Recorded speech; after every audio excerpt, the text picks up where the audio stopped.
আসসালামু আলাইকুম art lovers. পহেলা বৈশাখের লাইভে আপনাদের দেখিয়েছিলাম মাটির থালায় পান্তা ভাত আর ইলিশ মাছটা আঁকা। সেদিন কাজ শেষ করতে পারিনি, বাকি ছিল কিছু ডিটেলস।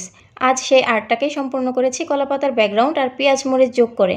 কমপ্লিট পেন্টিংটার পিকচার পোস্ট করার পর আপনাদের থেকে বেশ ভালো সাড়া পেয়েছি, তাই আজ আপনাদের দেখাবো কিভাবে এই পেন্টিংটি আমি করেছি। চলুন দেখে নেওয়া যাক স্টেপ বাই স্টেপ। এই পুরো পেন্টিংটা আমি করেছি A3 সাইজের ক্যানভাস প্যাডে।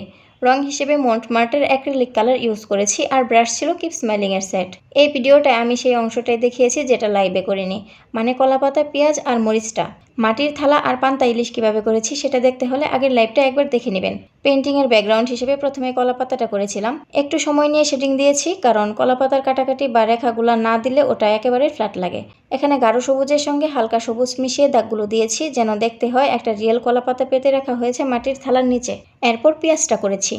আমার কাছে পেঁয়াজ কালারটা ছিল না, সেজন্য আমি পিঙ্ক কালারের সাথে ব্লু কালার মিক্স করে পেঁয়াজ কালারটা বানিয়েছি। পেঁয়াজের একপাশে একটু হাইলাইট করার জন্য বেগুনি কালারের সাথে সাদা কালার মিক্স করে দিয়েছি, যেন বোঝা যায় আলো পড়তেছে ওখানে।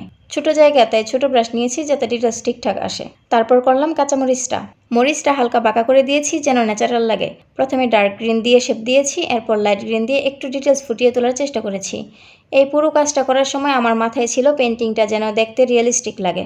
আমাদের যে বৈশাখী খাবারের ঐতিহ্য পান্তা ইলিশ, পেঁয়াজ মরিচ, এই জিনিসটা যেন চোখে পড়ে সহজেই। তাই রঙে অতিরিক্ত কিছু করি নাই, যতটা সম্ভব ন্যাচারাল রাখার চেষ্টা করেছি। তো কেমন হলো এই বাংলার ঐতিহ্যবাহী পান্তা ইলিশের আর্টওয়ার্ক? কলাপাতার প্রাকৃতিক সৌন্দর্য, মাটির থালার গর্ব আর পান্তার সাথে পেঁয়াজ মরিচের কম্বিনেশন, সব মিলিয়ে যেন নববর্ষের স্বাদ। কমেন্টে জানাবেন আপনার সবচেয়ে পছন্দের অংশ কোনটি। আপনাদের সুন্দর সুন্দর কমেন্ট আমাকে আরও উৎসাহিত করে আপনাদেরকে নতুন নতুন কিছু উপহার দেওয়ার জন্য। তো আজ এই পর্যন্তই। সবাই ভালো থাকবেন, দেখা হবে পরের ভিডিওতে। আল্লাহ হাফেজ।